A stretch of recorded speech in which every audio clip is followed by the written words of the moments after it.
Hi everybody, it's Ifoma Okoli. I'm back here again. I hope we're all doing good. I hope this video makes you well.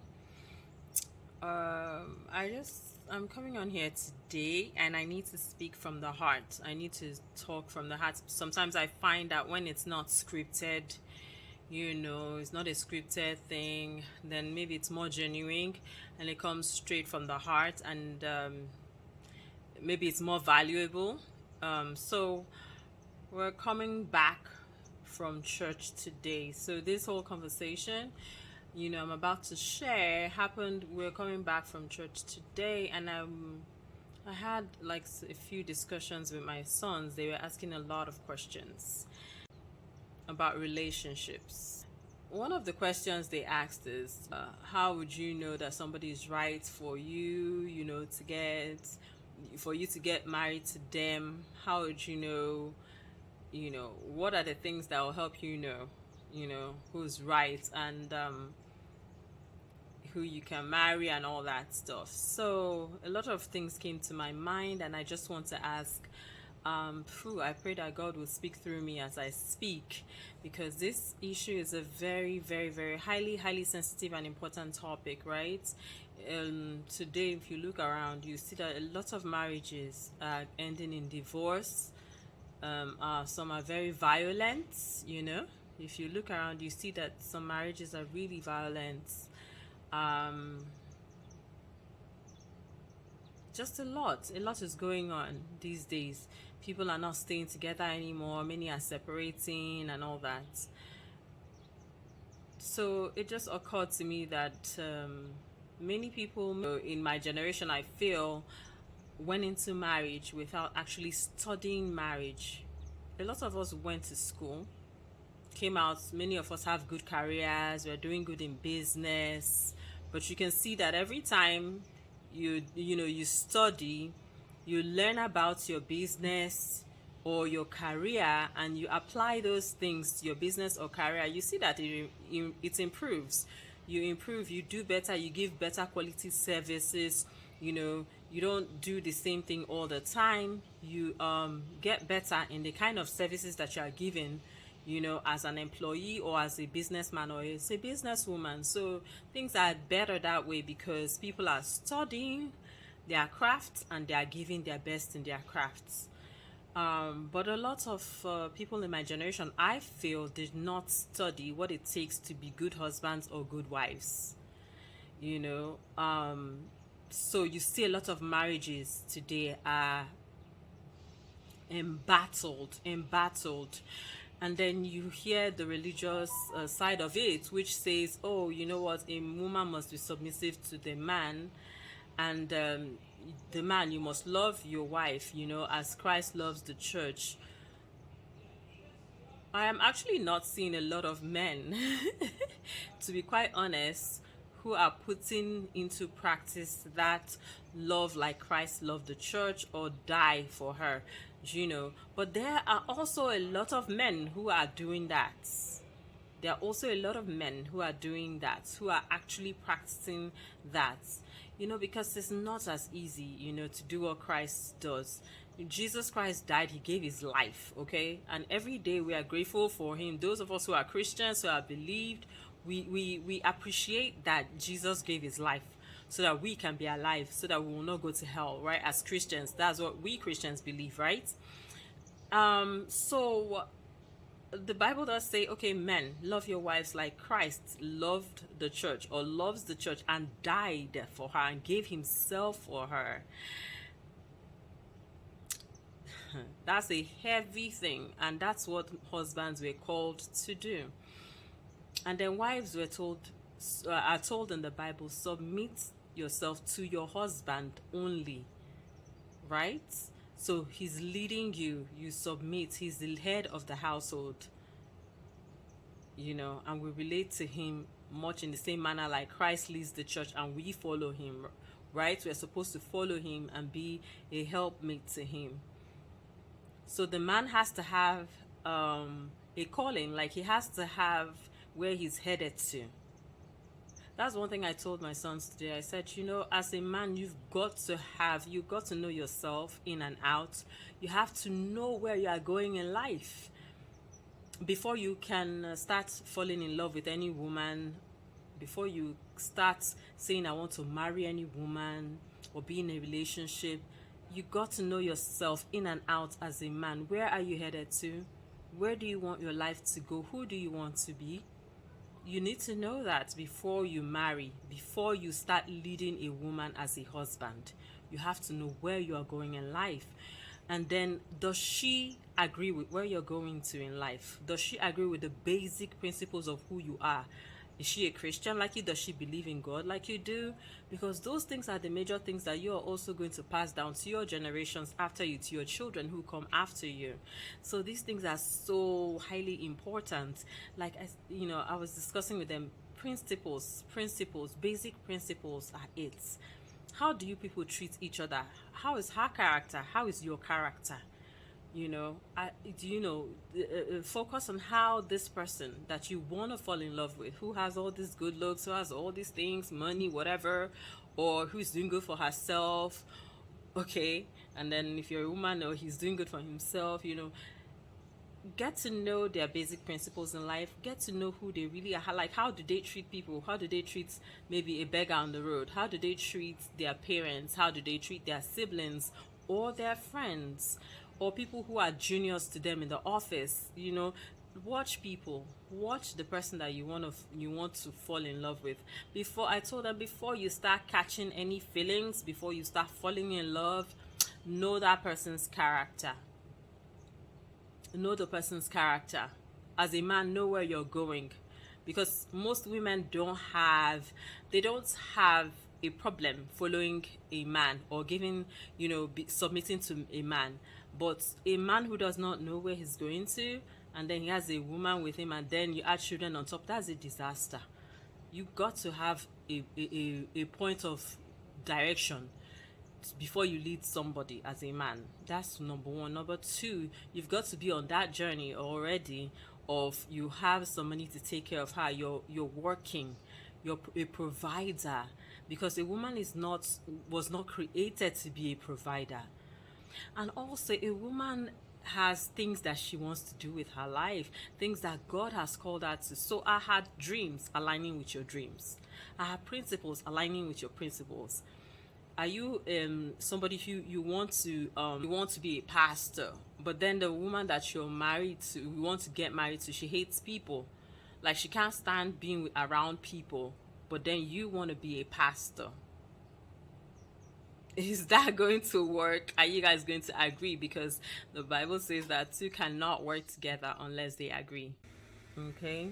Because she cannot hate what you want to do or what you stand for in life, and then it will work out well.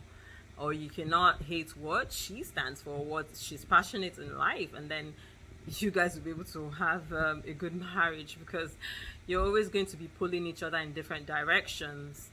And so, yes, so that alignment is a huge thing. Alignment of purposes, it matters a lot. Okay? Alignment of purposes is huge. Must align. Your purposes must align. So there's a lot that goes into wanting to be together with somebody or wanting to get married. Study. You should study. The man should study. The woman should study what it actually takes to be a successful husband and a successful wife, a successful father when the children comes, or a successful mother when the children start coming. I think information is so key, and building up oneself these days is so important. It cannot be overemphasized. You must learn, you must study to do good in those things that you have that you have gone into, that you want to do, you want to become, you want to get married. Study how to be married and how to do it successfully, and so that when the rocky times come, you will not be shaking. Your marriage will not be shaken, because you've studied, you've known that something like this is going to show up, and then you both know how to calm down and handle it together. Another main thing we discussed was partnership.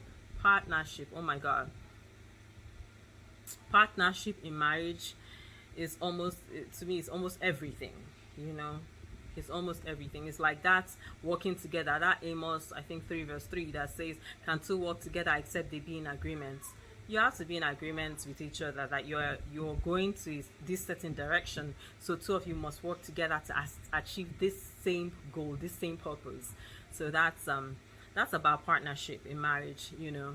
And then this whole thing in our culture, in African culture, that says, oh, the man is greater than the woman, or the woman should not be seen, should be seen and not heard. I think that's how that saying goes. Some people say that a woman should be seen and not heard. No. You know, if a woman is going to be your helpmate, like it says in the good book, in the Bible, then you have to hear her out. You have to be able to run ideas by your wife.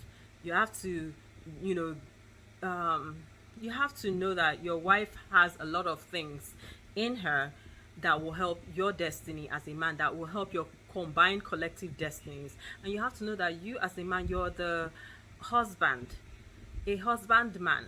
Like, consider yourself a farmer. The Bible says that that Jesus will wash the bride and present his bride to himself. That is a bride that is spotless. A husband is kind of like he's supposed to do like Christ does, right? So he's supposed to wash this woman, wash his wife, and present her to himself, like a finished product, a beautiful, finished, spotless product. So men, what you're getting when you first marry a woman is raw material. Even women, okay, you're supposed to help each other to become the best that you can be, and you have to allow each other the space to do that for each other. You have to give each other I don't know, just believe in each other, and yes, making decisions should be two of you. At the end of the day, yes, the man is the head, but you also need to run ideas by each other that will support your family goals at the end of the day. Not one person is in total disagreement and they just have to move along with it. So you guys have compromise in marriage is another huge big deal. So compromise is huge. I was telling them compromise is huge. I was telling, this is the conversation too that I was having with my sons that we're kind of going through, because I feel like honest conversations bring out also the best too. Compromise helps, because you bring hers and you bring yours and she brings hers, and everybody is good because it's a partnership and everybody's in on it. But if you as a man, you feel like there's something that is a no-go, as in is a no-no, you tell your wife, I feel like we cannot do this. We cannot do this for this and this and this and this purposes and reasons. At the end of the day, the man is the head of the home. And, he has to take the last word really on decisions. But it's not going to be a problem when both of the man and the woman understands that they have the same goal that they are moving forward to, and they want to achieve the same things together.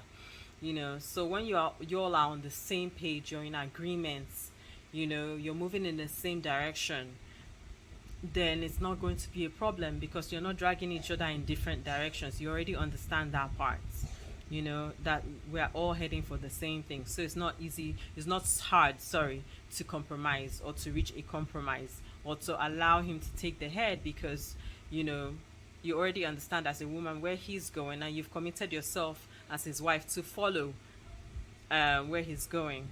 Okay, it says in the Bible that Jesus will wash the bride and present her to himself clean and spotless.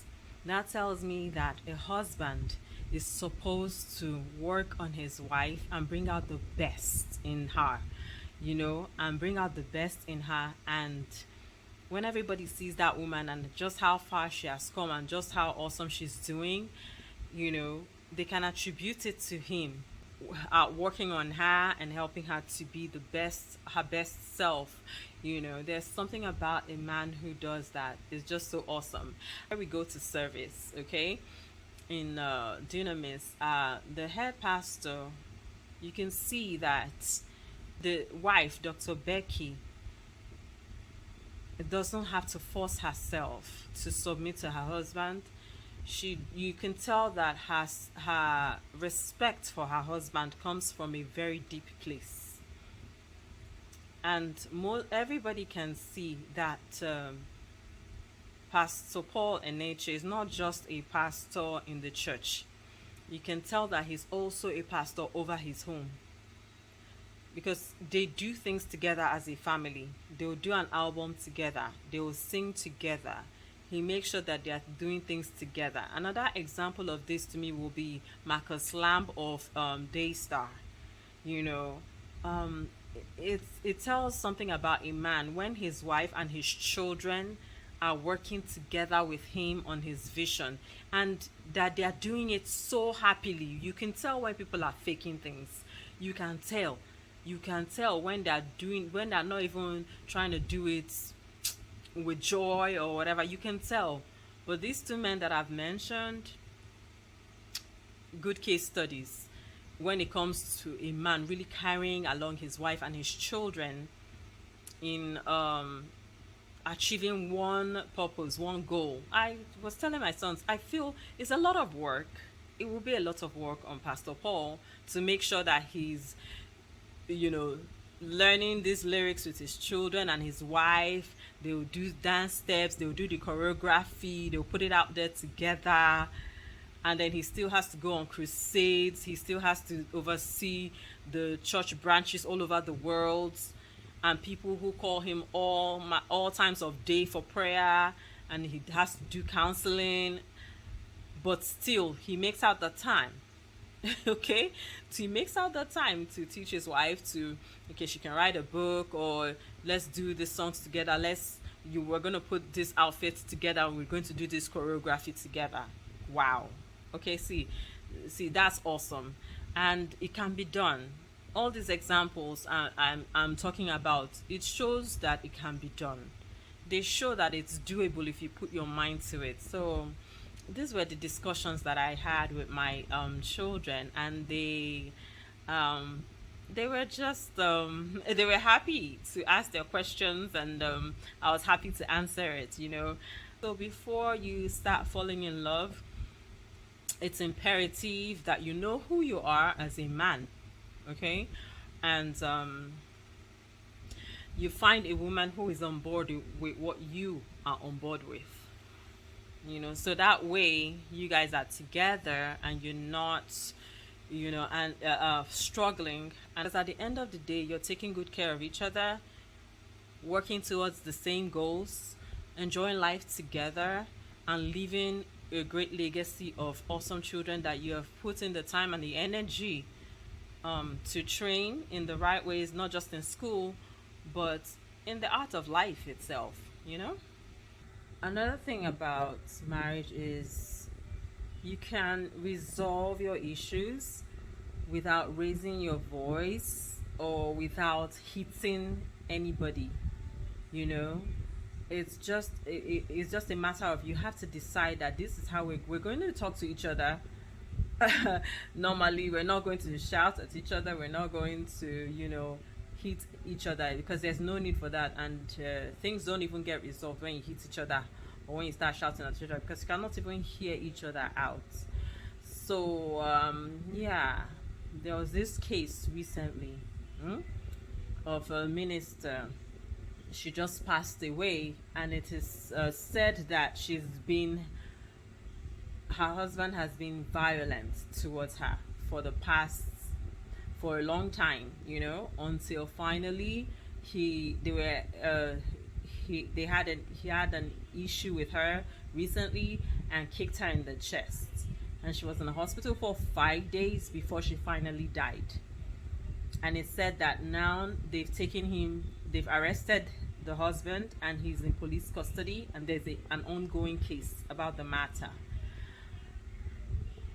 I don't know what happened in their relationship. I cannot tell. In fact, I can't speak into that. But what I can say is this: if you feel threatened by your wife or by your husband, you feel like this person is going to kill you, or you feel like this is not going to end well, and you feel threatened for your life, my advice is, first of all, please find a place where you're safe.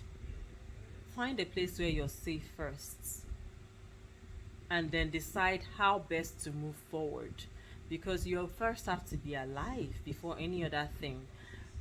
Okay, you must be alive first, no matter what it is that you feel like you're going to miss if you leave your wife or you leave your husband. I think that's incomparable to being dead, totally just dead. May God help all who are in very precarious situations like this, to where you have to make a decision whether you have to be alive or you stay married. It's not an easy decision for people to take, but may God help those who have to take such decisions. God will help you. It's so important that everybody who is married will keep on learning about marriage, keep an open heart, keep being vulnerable, keep being open to learning and doing new things and better things for your husband, for your wife, for yourself, growing, just growing in general, because marriage is about growth. So you have to drop a lot of things that you knew before and take on new things, and be there for your husband, be there for your wife, be there for your children. But God will help us all. It's doable, it's achievable. You just have to set your mind to it and go for it. So I've come to the end of this particular expose today, and I hope it helps. I hope it helps. I hope somebody got something new out of this. And of course, one thing in marriage is that you're there to take care of each other. You're not there to beat each other down or anything. You're there to encourage each other, lift each other up. So domestic abuse, emotional abuse, manipulation, oppression, oppressing your partner and your children is a no-no. It's a no-no. It shouldn't even be seen where a marriage is. So yeah. So I pray for all of us to have the best. Do hit the subscribe button if you love this, or if you like this, and then if there's a comment you want to ask questions, you can leave comments in the comment section, and be back here for the next video next time. And take care of yourselves. Bye bye.